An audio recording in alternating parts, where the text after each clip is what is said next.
Praise God. Magandang umaga po sa ating lahat. Magandang umaga po sa ating lahat.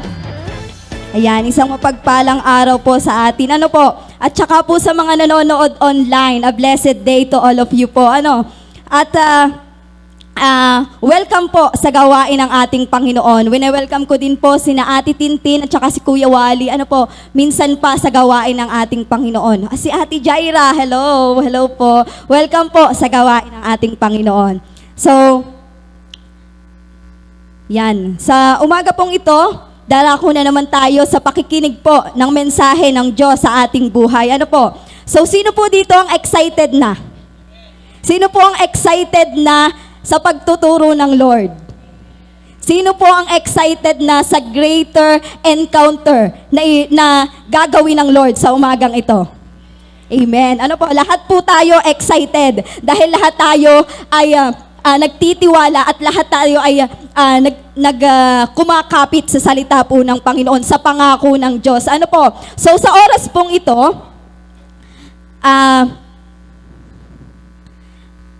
tayo po ay dadako na sa mensahe ng buhay. Nadadalhin ng ating nag-iisa at masigasig na pastor. Wala pong iba, Pastor Jonathan S. Lagdameo. Isa pong malakas na palakpak para sa ating Panginoon.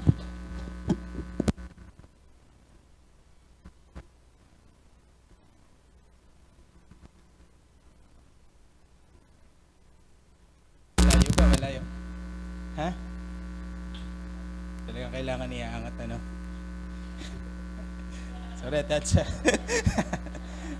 Naka-heels ka pa ba niyan? Yan, salamat po sa Panginoon. Talagang na-miss kong tumayo sa unahan. Ang tagal kong hindi po nakapagsalita. Kasi, actually, this is my second time na magpipreach po ulit. Una sa Louisiana, So, yung gawain po natin sa Louisiana, talagang nag-open na tayo ng gawain. At nakakatuwa, ang daming mga bago din na pumunta. Lalo na yung mga bata, bumabaha ng po. So, ang pinagpapasalamat ko sa Diyos, tayo po ay nagpapatuloy yung gawain. Okay, muli po, good morning sa ating lahat. Pwede ba kahit naka-face mask kang ngitian mo lang yung katabi mo? Yan. Kahit mata lang yung kita, ayaw mamiti. Nako po. Ayan. Ngayong umaga, sisimulan ko kayo sa isang tanong. Ito. Kumusta na ang paglagaw mo spiritually?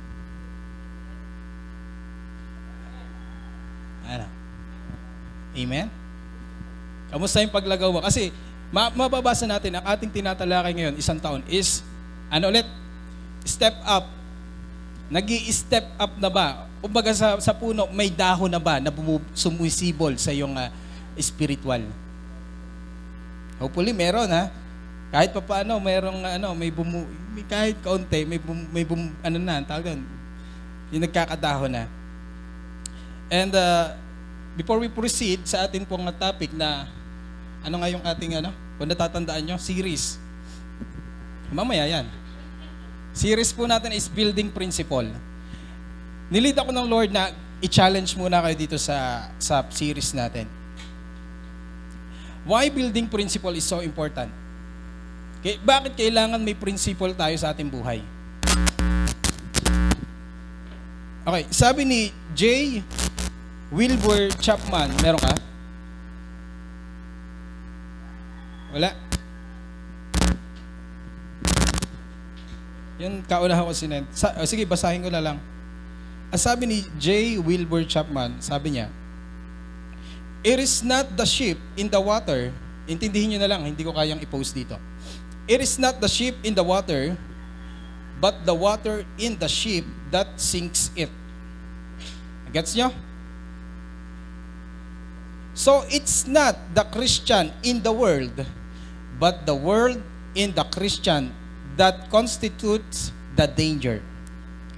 Anything that dims my vision of Christ or takes away my taste for Bible study or cramps my prayer life or makes Christian work difficult is wrong for me.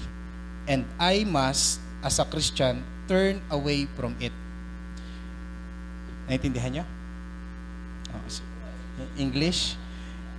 Wala, ang ibig sabihin lang ni Chapman, may problema kapag ka yung spiritual niya hindi nag-grow or something parang na mas mas naliliko siya ng landas habang siya tumatagal sa Christian.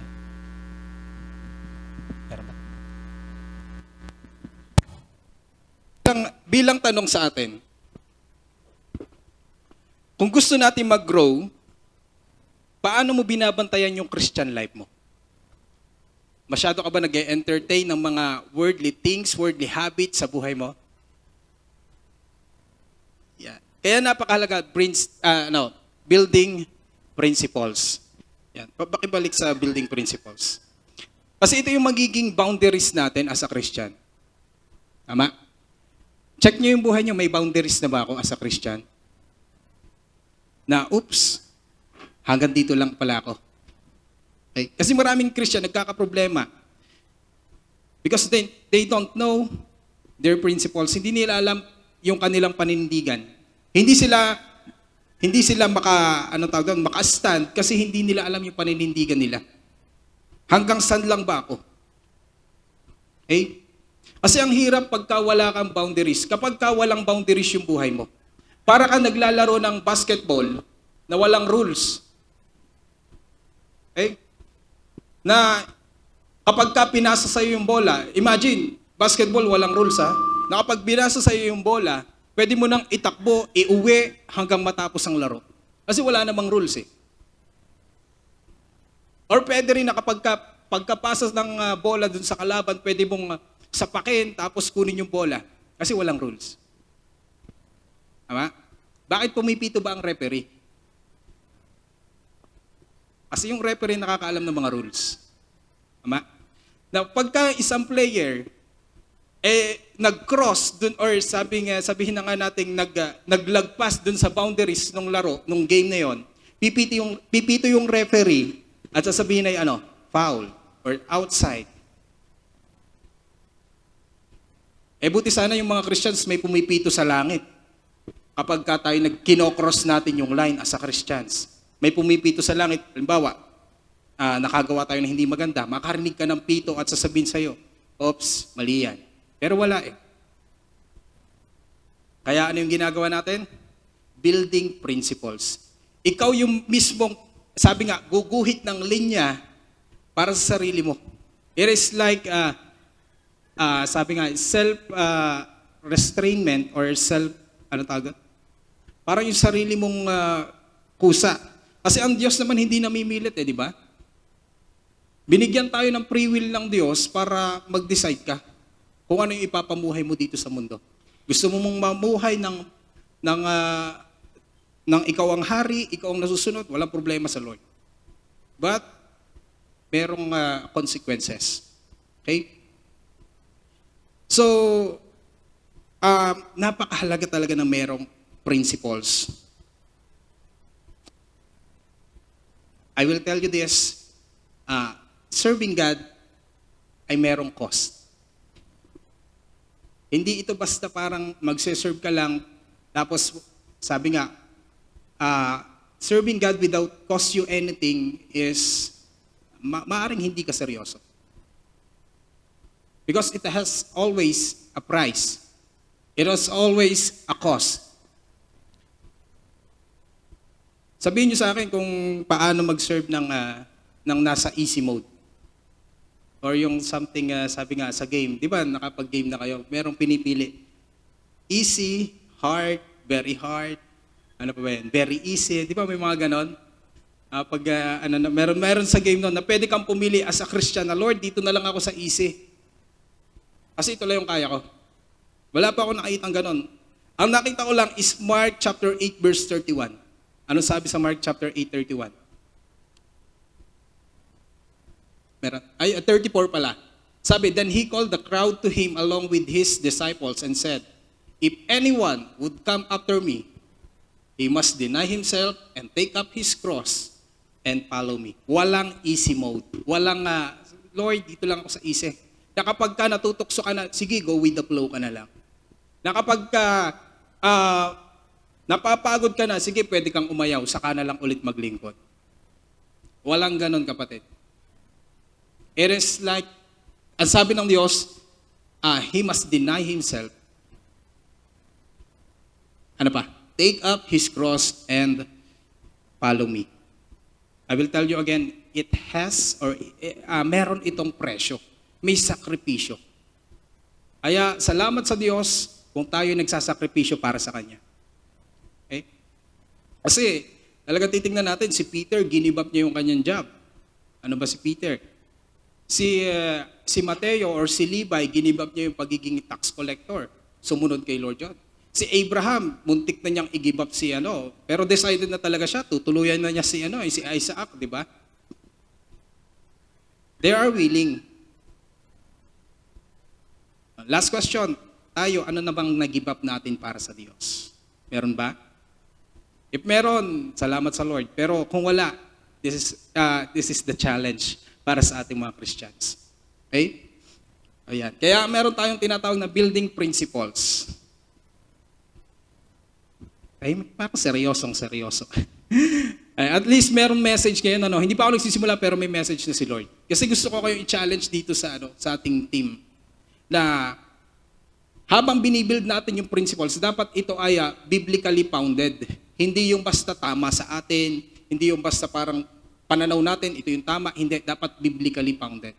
Kaya inuuna natin yung mga Bible characters na talagang, sabi nga ay, kung paano sila namuhay na pwede sa ating mag-inspire para tayo ay manindigan din sa prinsipyo habang tayo naglilingkod sa Diyos. Ready na ba kayo? Meron tayo ngayong new character sa Bible. Bagong pag-aaralan. So hindi pa pala tayo nagpe-pray. Okay, sige, let's pray po muna. Hallelujah, Lord. Maraming po salamat, Panginoon, sa pagkakataong ito, O Diyos. Kaya mo, Panginoon, nabuksan mo ang aming isipan, ang aming puso, aming espiritu, Panginoon, upang sa gayon, Lord, ikaw yung personal na mga usap sa bawat isa. As we study your word, Panginoon, malaya kang kumilos sa buhay ng bawat isa, Panginoon. And I'll pray that, Lord, ma-encounter ka, Panginoon. Makita ka, maramdaman ka, Panginoon, ng bawat isa narito. Father, this all we pray in Jesus' name. Amen. Okay. So, pag-aaralan po natin is ang buhay ni Elijah. Sino nakakilala kay Elijah? Nakilala niyo ba yan si Elijah? The life of Elijah. So, yan, pwede niyong medyo kung gusto niyong tingnan yung ating PowerPoint, slides. Kasi mamaya may mga ipapakita ko dyan sa slides na yan. So, the life of Elijah. Sino nakakilala kay Elijah? Ako lang? Wala? Sige, papakilala natin. And babasahin natin in 1 King chapter 19 verse 3 to 4. Basahin natin sa Tagalog. Pakibasa nyo ng malakas. Kaya't umalis siya at nagpunta sa ang kanyang utusan. Verse 4.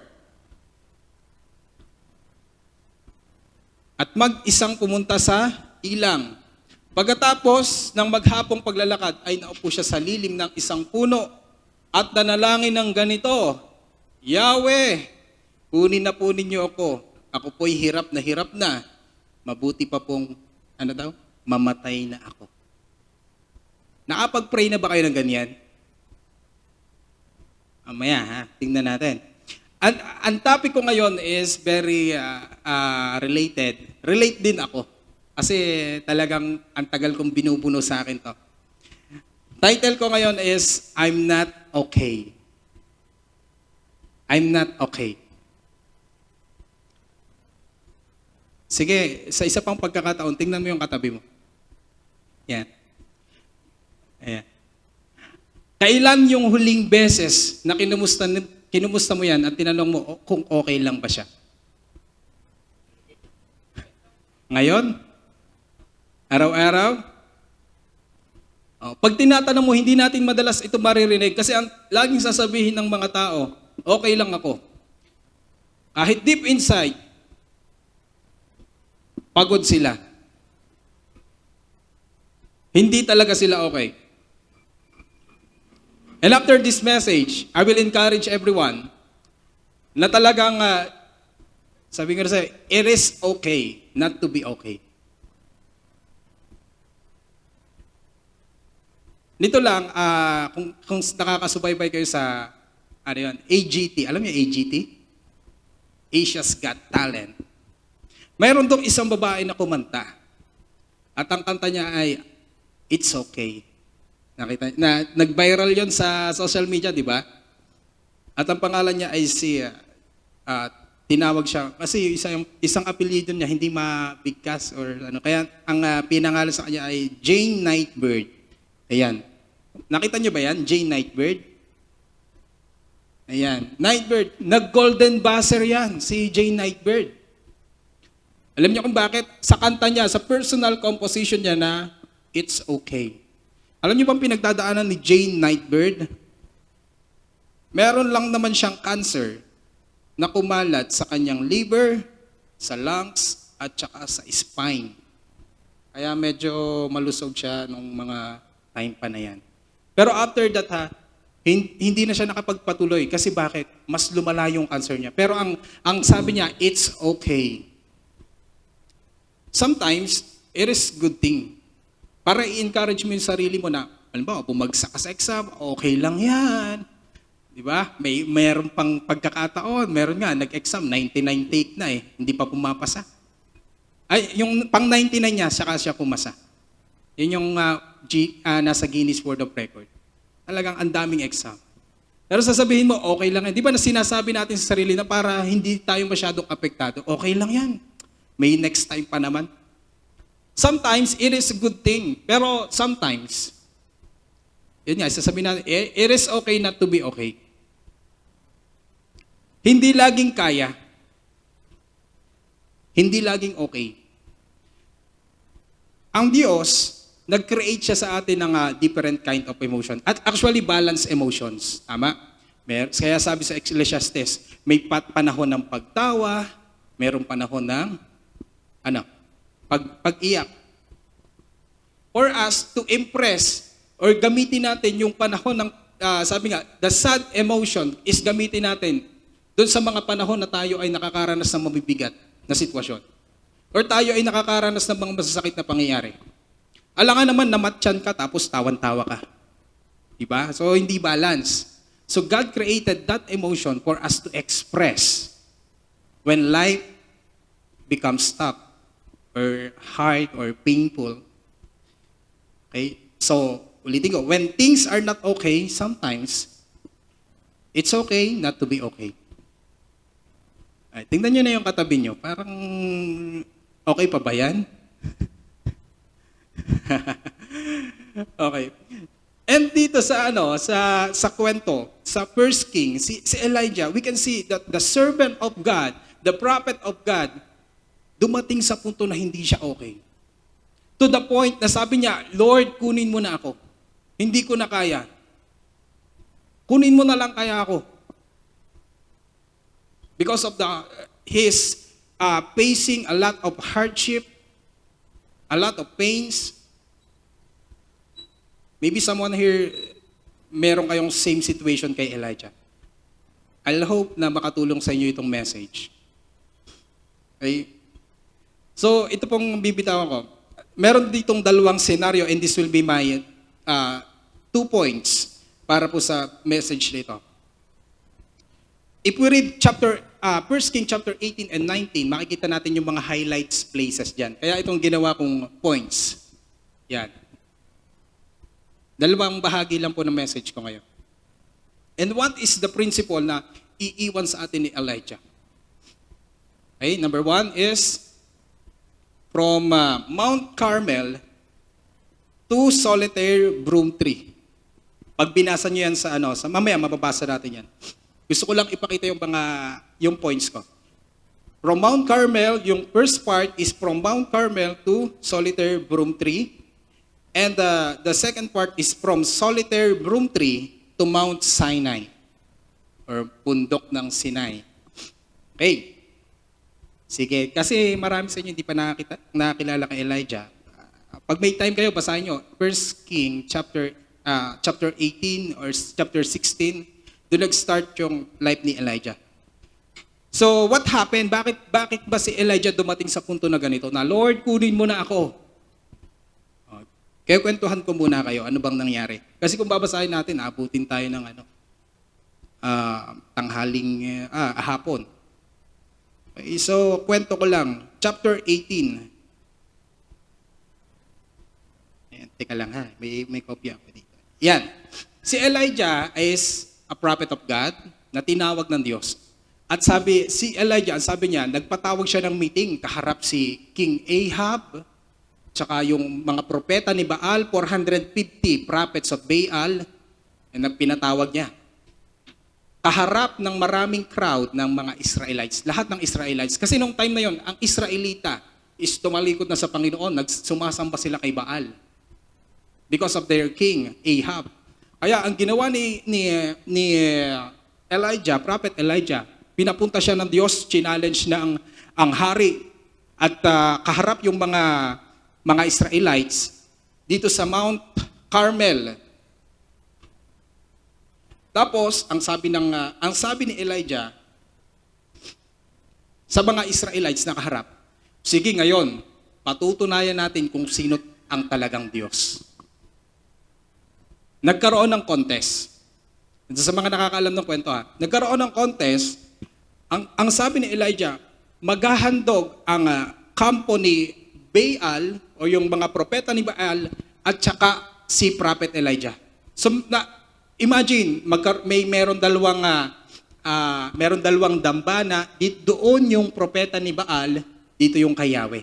Andito si Elijah. Ang sabi, maghahandog tayo ng toro, and kung sinong unang babaan ng apoy at tupukin yung handog, siya yung tunay na Diyos. Nasusundan nyo And dahil Christian si Elijah, di pinaunan niya yung mga prophet ni Baal. Then anong nangyari, nagkatay ng toro ngayon itong mga propeta ni Baal. Inayos yung dambana. Alam niyo ba yung dambana? Yung para siyang bato na, basta mamaya papakita ko. Tapos inilagay doon yung toro, and yung mga propeta ni Baal nag-start na, parang sabi nga ay nag-orasyon na. Eto na, tinatawag nila si Baal. Ang ginagawa nila is nagsasayaw sila. Sabi doon, umuungal pa. Hindi ko alam kung anong ungal or something, alulong ba yun or something. Basta sila nagsasayaw. Nakunan nga sa picture di ba? Meron picture tayo dito Ayan. Ito yung dambana. And tinatawag nila si Baal. Ang sabi nila, wala silang sinasabi sa mga, Baal, hindi natin alam, mga nagsasayaw mga gumagano ba yan? Habang Baal, mga ganon. So hindi natin alam. At sabi doon, to the point na sinusugatan na nila yung kanilang sarili. And sabi doon, nagsimula sila ng morning, tapos after lunch, andun pa rin. Tumatawag pa din. Sabi, Baal, where na you? Where na you? Dito na as. So, nangyayari ganon. At alam nyo, syempre nakakainip naman talaga. Kung ikaw yung Israelites na nanonood, dito pa nga lang, preaching pa lang, inaantok ka na di ba? Simula ng 9 o'clock, 10 pa lang, inaantok na tayo So, doon, from start ng morning hanggang after lunch, tinatawag nila, Baal. Walang nangyayari. Hindi nasusunog yung kanilang handog. So, ano nangyari? Hindi nakatiis Elijah. Sabi ni Elijah, parang tagal-tagal naman ito. Sabi ni Elijah, dun sa Bible, ito yung nasa Bible, laksan-laksan nyo pa kasi. Pinaparaphrase ko na lang. Pero sabi niya, laksan nyo pa. Baka yung Diyos nyo natutulog pa. Ganon. So matindi, di ba si Elijah? Baka natutulog pa, baka nagbabakasyon pa, or baka nag-CCR pa yung inyong Diyos. Basahin nyo sa Bible, nandun yun. Kaya minamak na siya nila Elijah. Sabi, tapos ito tuloy pa rin. Mamaya si Elijah. Yung nakunan muna ng ating, ayan. So yan, talagang, pa rin yan, tuloy-tuloy pa rin sila. Minamak na sila ni Elijah. At walang bumabang apoy. Then ayan na si Elijah na. Inayos niya yung mga bato. Actually, yung bato na yun is 12. Inayos niya, nilagyan niya ng panggatong. Alam niyo ba ito, matutuwa ka, namartida si Elijah. Ginawa niya, hinukayan niya yung palibot ng isang hukay at binuhusan niya pa ng tubig. Sabi ko talagang binabasa ko, si Elijah talaga namang, anong tawag doon? Believe na talagang bababa. Kasi kung talagang gasolina ibubuhos nun. Di ba? Gasolina para madaling umapoy, pero ang ginawa, tubig. Na-try na natin sindi ng basa. Di ba? Hindi naman sumisilab yon. Binuhusan ni Elijah ng tubig. Yan, nakunan din. Tapos, hanggang sa umapaw yung tubig. Kaya yan nangyari. Ganito ang naging parang picture ng dambana ni Elijah. Palagay nyo masusunog kung sa isip ng natin. Hindi yan masusunog. Isang lang yan, isang posporo lang. O kahit buhusan mo ng gas yan, hindi masusunog yan eh. Kasi bumabaha ng tubig. Pero anong ginawa ng Diyos? Elijah prayed at si Lord nagbaba ng apoy kay Elijah. Ano nangyari? Ang sabi sa Bible, sunog lahat. Pati bato, pati tubig, sunog. Pati lupa, sunog. Walang imposible sa Diyos eh. Kahit buhusan pa niya ng tubig, sunog yun. Tapos, ayan, syempre, bida na si Elijah dyan. Elijah is, sabi nga parang won the victory. Dalawa lang naman naglaban Sinong panalo? Si Elijah. Sinong napatunayang Diyos? Si Yahweh. Ano nangyari? Pinatay lahat ng 450 propeta ni Baal sa harapan ng mga Israelita. And the Israelites turned to God. Pero ito nang nakasunod na pangyayari. Akala nyo happy ending yan? In verse 19, dito tayo mag-start. First King or Unang Hari, chapter 19. Kinuwento ko lang kung ano nangyari kay Elijah. Ayan. Basahin ko When Ahab got home, si Ahab dyan is king. He told Jezebel, the queen, what Elijah had done and that he had slaughtered the prophets of Baal. So Jezebel sent his message to Elijah. Sabi ni Jezebel, may the gods also kill me if by this time tomorrow I have failed to take your life like those whom you killed. Ano nangyari? Nagkaroon ng death threat si Elijah. The next. Ito yung verse 3 nangyari. Elijah was afraid and pled for his life. Ano nangyari? Binigyan siya ng death threat ng Queen Jezebel. Nung time na ito, si Queen Jezebel, actually, alam niyo kung bakit wala nang sumasamba kay Yahweh nung time na yon? Kasi pinapatay niya lahat ng propeta ni Yahweh. Kaya si Elijah talagang matatakot yan. Kasi marami nang napapatay si Queen Jezebel. Kaya sabi niya, kapag binigyan niya ng death threat si Elijah, ngayon si Elijah, ito, a servant of God, na witness ng power ng Diyos, natakot. Wala pang 24 oras, mapapansin natin na baliktad yung sitwasyon. Basahin pa natin, tuloy natin. Elijah was afraid. Sige, doon muna. Elijah was afraid and pled for his life. He went to Beersheba. Beersheba is the last city of Judah. Para bang boundary ng Laguna or Lukban or Quezon. A town in Judah, and he left his servant there. Talagang umalis, nagpakalayo-layo si Elijah. Then next. Then he went on, sige basa, alone into the desert, traveling all day. He sat down under a solitary broom tree. Ito na yan, solitary broom tree. Ano nga yung first part ng message ko? From Mount Carmel to solitary broom tree and pray that he might die. Sabi niya, I have had enough, Lord. He said, take my life for I am no better than my ancestors. Biruin nyo, naisip to na Elijah Sabi, hindi ako kagaya ng mga ancestors ko. Pero alam nyo, nalimutan ni Elijah yung nangyari sa Mount Carmel. Na nagpababa ang Diyos ng apoy. Wala pang, imagine wala pang 24 hours. Ito na yung sinasabi niya. Lord, I am no better than my ancestors. Pero kahapon lang nakita niya yung na-witness niya, or kanina lang na-witness niya yung kapangyarihan ng Diyos. Nakikita niyo ba ang sarili natin dyan? Kahapon lang nakita mo, tinulungan ka ng Diyos. Kahapon lang nakita mo, may miracle ang Diyos. Pero ngayon, nung sumambulat yung problema sa'yo, nalimutan mo na kung sino si Lord sa buhay mo. Okay? Ang sabi niya ni Elijah, Lord, kunin mo na ako. If we can observe, Mount Carmel is the opposite of what is happening in the solitary broom tree. Andyan siya. Sa Tagalog, naupo siya sa isang puno. So, anong nangyari doon? From Mount Carmel, ulitin ko, is the opposite of what is happening in the solitary broom tree. Kung sa Mount Carmel, victory siya, panalo yung laban niya, sa broom tree, sa solitary broom tree, he feel defeated. Kung sa Mount Carmel, ang tapang-tapang niya, pati hari, china-challenge niya.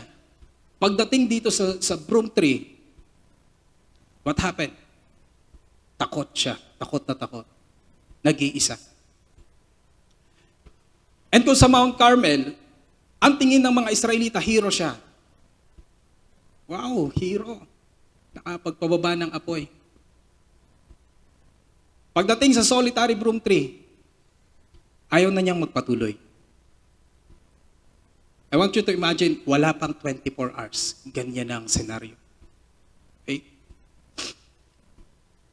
Kung sa Mount Carmel, na-witness ng mga tao, wow, siya yung bida. Pagdating sa solitary broom tree, kung marami siyang kasama sa Mount Carmel, maraming kampi sa kanya. Pagdating sa solitary broom tree, solo siya. Wala siyang kasama. Minsan ganun din sa ating mga buhay. Diba? Ang tingin ng marami sa atin, okay na okay tayo.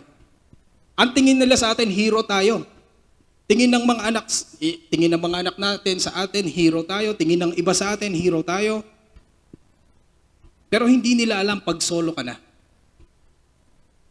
Ano yung pinagdadaanan mo pag solo ka?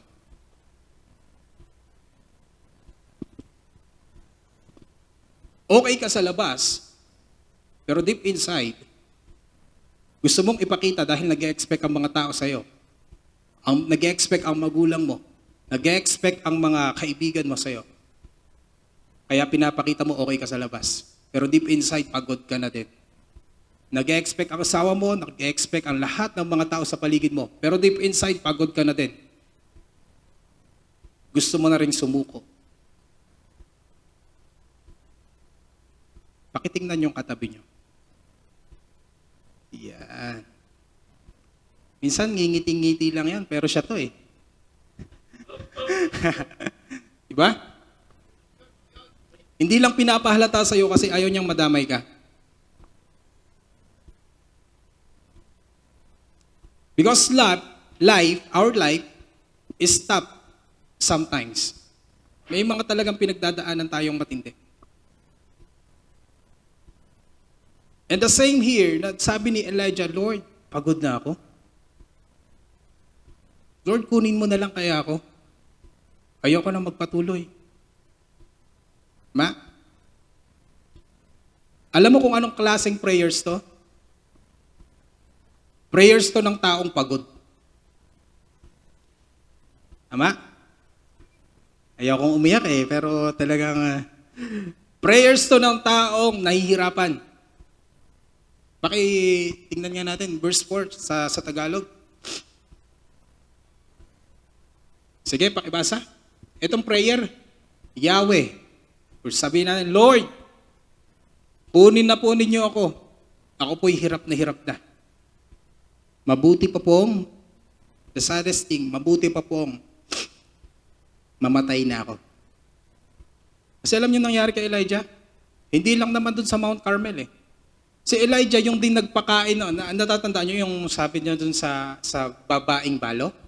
Na sabi, pakainin niyo muna ako at bubukal yung inyong harina ng tinapay, hindi na kayo mauubusan. Naalala niyo yung kwento na yon? Pinidreach ko yan dito. Alam mo nangyari sa batang lalaki? After nung miracle ni Elijah, na si Elijah ay pinakain tapos hindi na naubusan yung harina, alam niyo nangyari doon sa babaeng balo na may anak? Wala pang isang linggo, sabi doon ay sa madaling, dumating sa lalong madaling, anong tawag doon? Or in the meantime, nagkasakit yung bata. Hindi lang nagkasakit, namatay yung bata. So if you are servant of God, at sasabihin mo, Lord, hindi, ipagluto niyo muna ako at magmi-miracle sa inyo, Lord. Anong nangyari? Nag-miracle. Pero after that miracle, biglang nagkasakit yung bata. At biglang namatay yung bata. So yung binabasa ko to, sabi ko, hindi lang naman Mount Carmel yung hugot siguro ni Elijah, kundi pati yung isa pang mga nangyayari sa kanilang buhay. Diba? Kaya talagang sobrang napagod na si Elijah. Na, Lord, hindi ko alam pero wala naman dito sa Bible. Lord, inimagine ko lang, Lord, ganito ba lagi? Natanong nyo na yan? Ganito ba lagi? Nagtatapat naman ako sa'yo, pero ba't may situation na hindi parang hindi carry?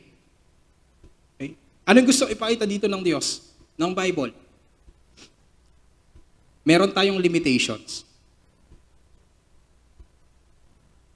Minsan nga, ito si Elijah, prophet ng Lord yan eh. Servant ng Diyos yan eh. Minsan, akala mo yung mga servant ng Diyos, akala mo laging malakas. Yung mga nagpipreach dito, akala mo laging malakas. Hindi nyo lang alam. Ano kaya kata? Hindi mo lang alam. Hindi nyo lang alam. Hindi porket nakatawa yan, malakas yan. Tingnan nyo yung katabi nyo. Hindi porket nakatawa yan, nakangiti yan, malakas yan. Or kaya pa yan. Hindi lang pinapahalata. Lumalaban lang yan kasi kailangan.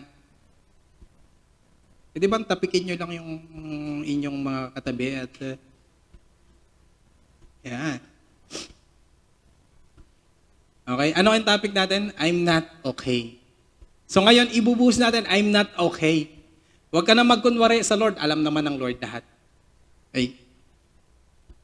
Si Elijah napagod. Tayo pa kaya? Ikaw pa kaya? Pero tingnan nyo to. Gusto kong i-point yung ating paningin dito. Verse 5. What happened nung sinasabi ni Elijah, Lord, kunin mo na ako. May pang mamatay na ako. Sige. Ito yung nangyari. Pagkatapos, nahiga siya at nakatulog. Biro nyo, sobrang pagod, di ba? Nagpe-pray siya, nakatulog. Minsan, ganyan din sa atin, mag-pray eh. Di ba? Bukas na amen natin. Sabi, ngunit dumating ang isang anghel. Kinalabit siya nito at ang sabi, gising na at kumain ka. Nang siya'y lumingon, nakita niya sa may ulunan ang isang tinapay na niluto sa ibabaw ng mainit. Asan si Elijah nung time na yan? Nasa wilderness, nasa disyerto, pero may restaurant. Yun, si Lord unang naka-invento ng restaurant sa disyerto. Yan, no? Gising na at kumain ka. Nang siya'y lumingon, nakita niya sa may ulunan ng isang tinapay na niluto sa ibabaw ng mainit na bato at tubig sa isang lalagyan. Ano nangyari? Si Elijah walang kasama. Si Elijah, wala yung servant, walang mga Israelites, nag-iisa. Pero nung mapapansin natin dito, andun ang Diyos. Diba? Naggawa nga ako ng big word dyan eh. Sabi ko dyan, no one knows you're going through, or what you're going through, but God knows it. And when there is no one there, and when there no one, dapat pala, hindi ko na in-English to eh. Baka tulog na ako nito. Kasi kagabi, 12:00 ko na ito ginagawa. So, Tagalogin na nga natin. Walang nakakaalam ng mga pinagdadaanan mo. Kasi minsan ayaw mo ding ipaalam di ba? Pero alam ng Diyos. Tama? At kung dumating yung time na wala nang mga tao sa paligid mo, andun pa rin ang Diyos. Sino nag-aalaga kay Elijah? Angels of the Lord. Angels of the Lord nga yan, pero pinadala yan ng Lord. So si Lord na yon. Maraming tao, minsan sasamahan ka sa success. Kasama mo sila. Pero kung gusto mong malaman kung sino ang totoo sa kanila, sasamahan ka nila kapag nag-fail ka. Yung nasa tabi mo pa rin kapag nag-fail ka na, kapag ka humaharap ka na sa mga problema, sila yung mga totoo. Minsan ang dami nila pag nasa success ka. Pero kapag ka sa problema, ayaw na nila. At sino lang matitira? Ikaw, sarili mo, maybe pamilya mo. Pero hindi mawawala si Lord doon. Ba? Okay. So, anong nangyari? Na-imagine ko to Talagang, sige, doon muna.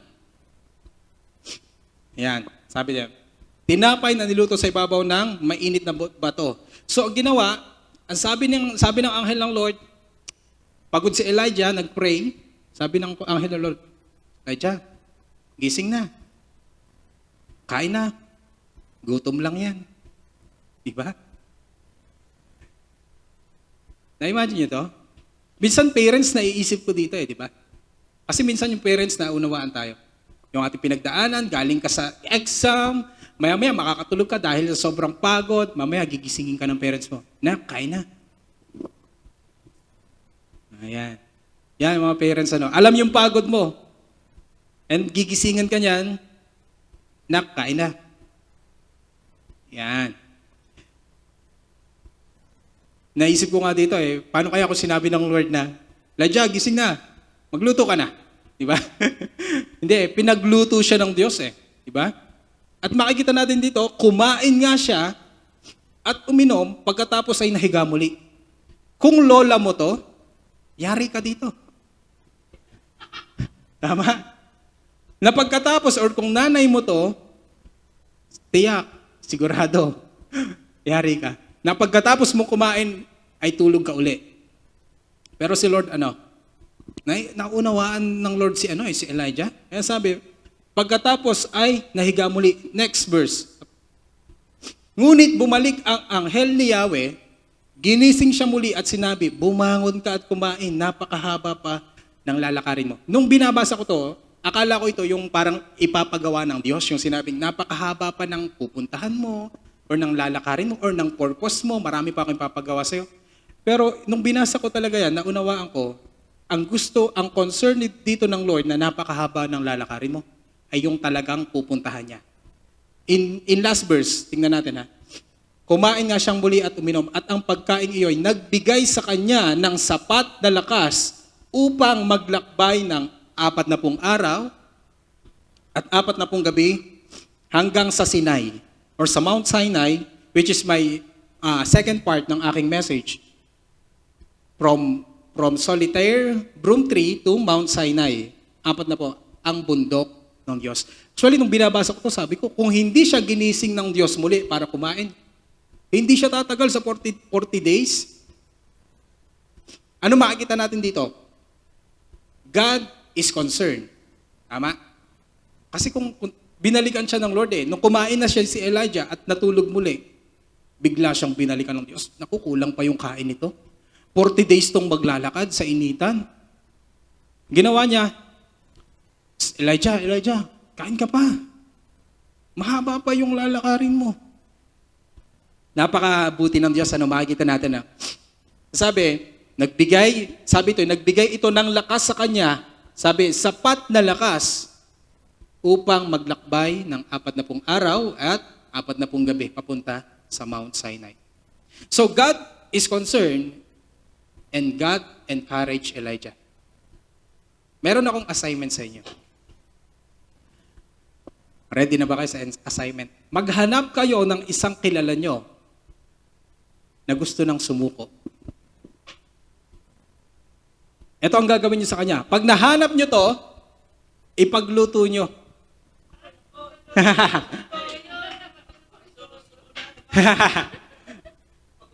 Yung i-convict lang sa'yo ng Lord, Ipagluto mo at i-encourage mo. Okay ba yun?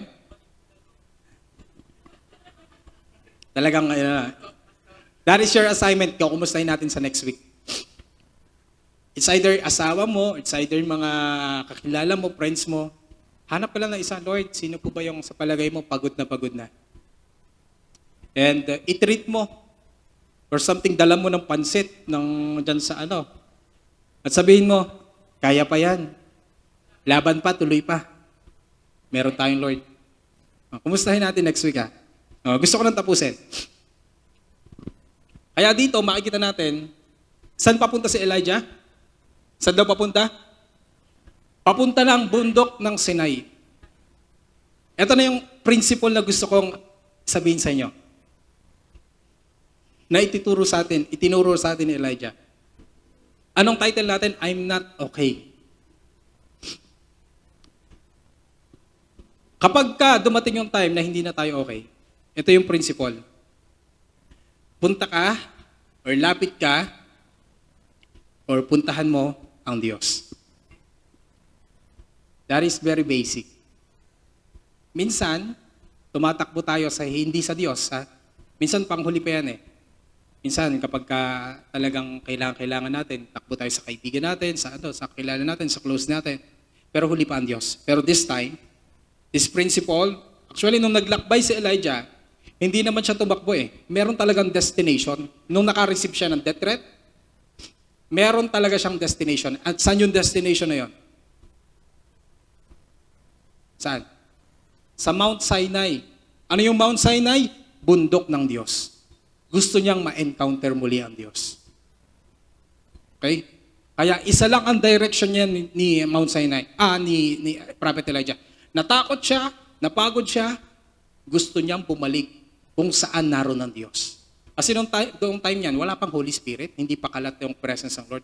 Si Lord talagang nag-i-stay lang sa yung na-encounter mo talaga sa Mount Sinai. Si Moses na-encounter ng Lord sa Mount Sinai nung ibinaba yung commandments sa Mount Sinai yun. Kaya yan, ang balik ni Elijah doon sa Mount Sinai.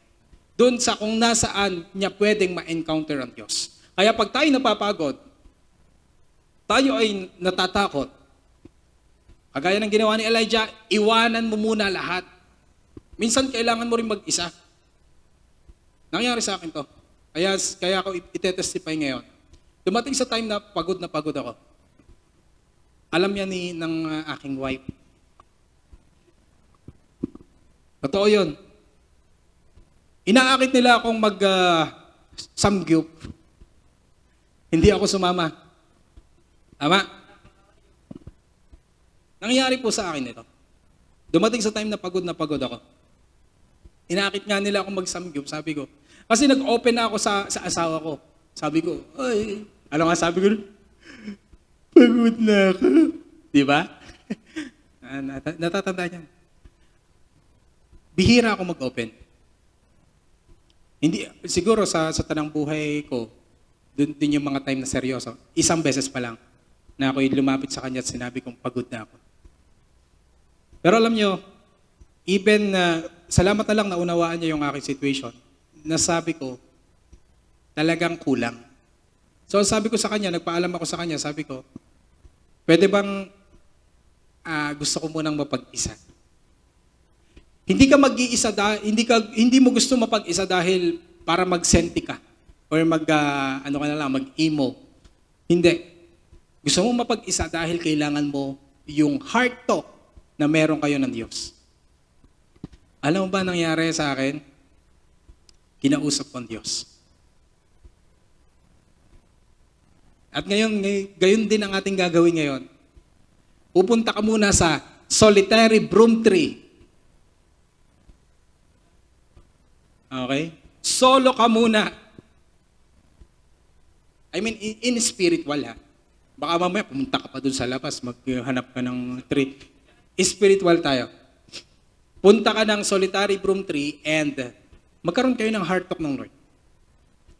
Ang sabi ng Lord sa Matthew 11:28, this is my last verse. Lumapit kayo sa akin. Sige, pakibasa nyo nga at pakideclare sa inyong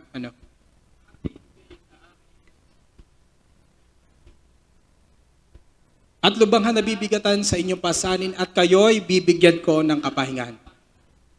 Kapag napagod ka na, huwag ka nang hahanap ng tatakbuhan. Kay Lord na agad. Sa Diyos na agad ang takbo. Okay? Can we close our eyes?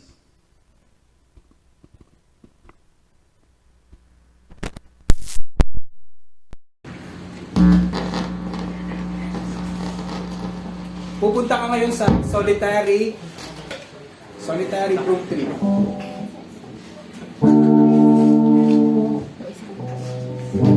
Pupunta ka ngayon sa solitary broom tree.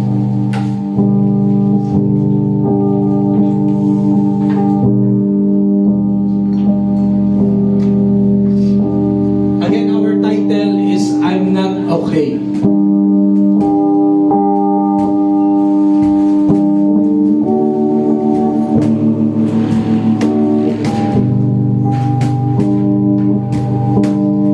Minsan, ang danger sa atin yung okay tayo eh. Kasi dun sa time na okay tayo, parang hindi mo kailangan ng tulong ng iba. But this time, wala tayong maitatago sa Diyos. Alam ng Diyos kung ano pinagdadaanan natin. Alam ng Diyos yung limitasyon natin.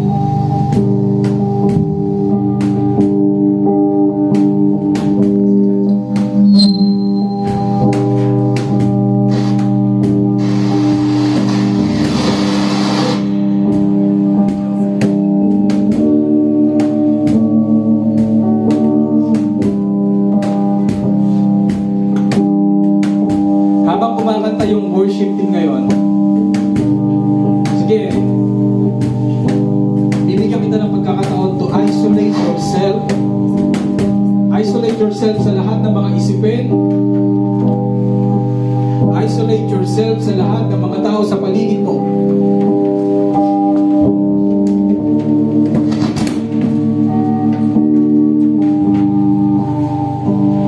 Huwag mo munang isipin mga problema ngayon.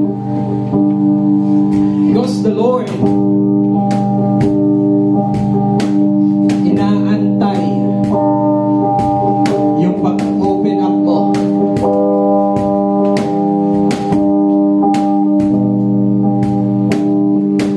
So wala kang gagawin ngayon to open, para gawin mo lang maging open ka sa Lord.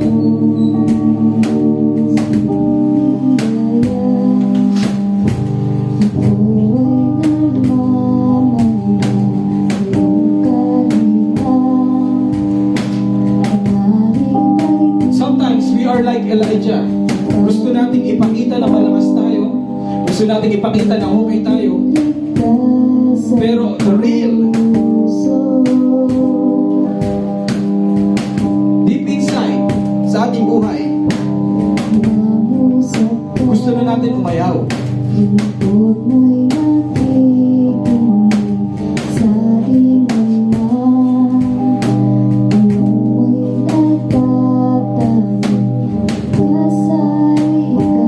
Ikaw lang at ang Diyos.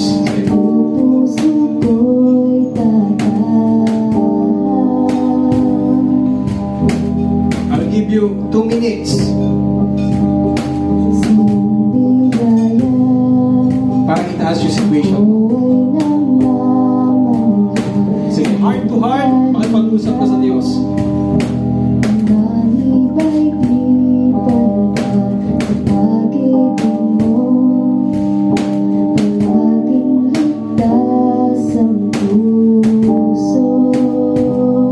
Sabay-sabay tayong lalapit sa ating Diyos.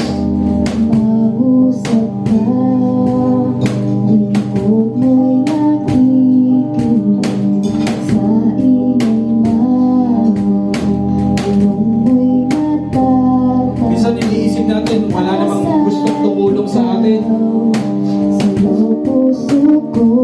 Wala namang nakakaintindi sa atin. But again, the Lord is there. The Lord is willing. The Lord is concerned.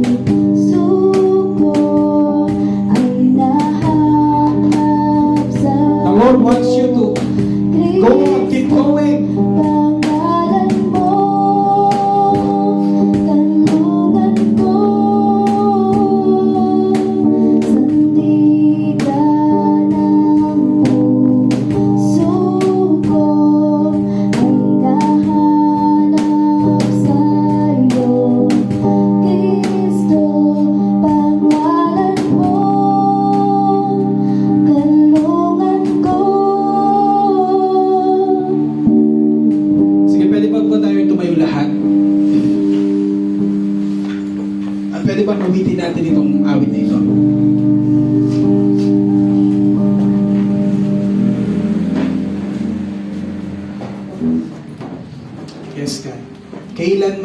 di lalayo.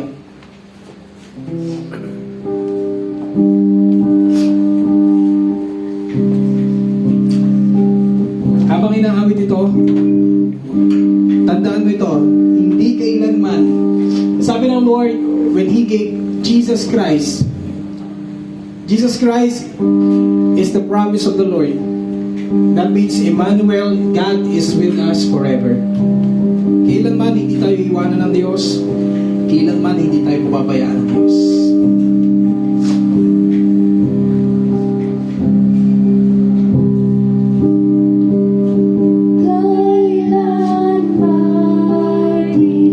Habang inaawit mo ito, tandaan mo ito, mga kapatid.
Encouragement, Lord. Thank you for meeting.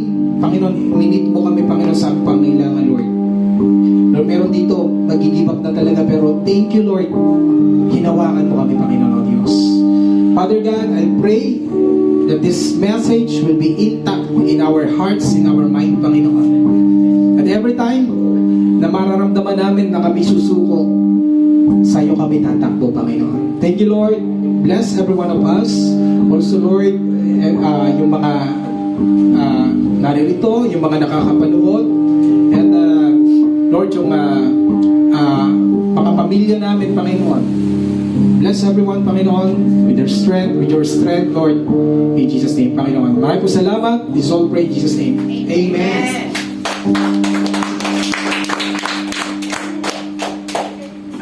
Okay. Sige po, magkakaroon po muna pala tayo ng communion. Sige, habang pinapamigay po yung ating elements of our communion.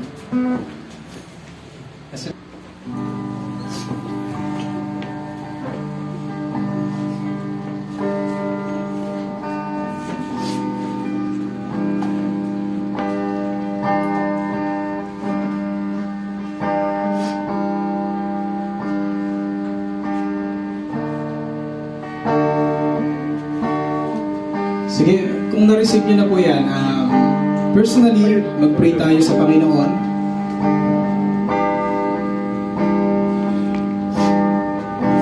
Prayer of repentance, prayer of thanksgiving, and prayer of remembering, appreciation para sa ating Diyos.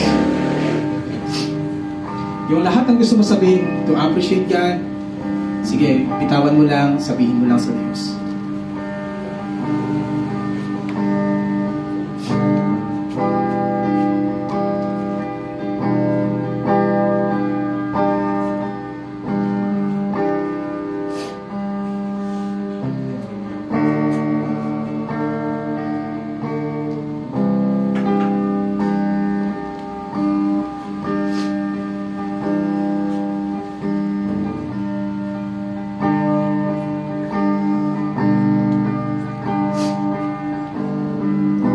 In 1 Corinthians chapter 11 verse 23, sabi ng aklat ng Diyos, ito ang katuroang tinatanggap ko sa Panginoon at ibinibigay ko sa inyo.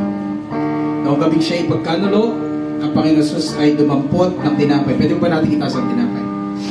Nagpasalamat at pinagpirapiro sa iyon at sinabi, ito ang aking katawan na inahandog para sa inyo. Gawin ninyo ito bilang pag-alala sa akin. Sabay-sabay po natin kainin. Tapos po natin saro.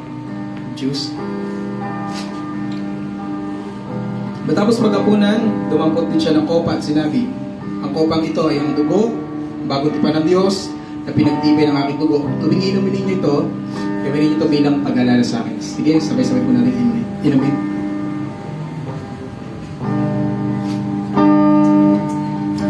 Alam po natin itaas ang ating kamay.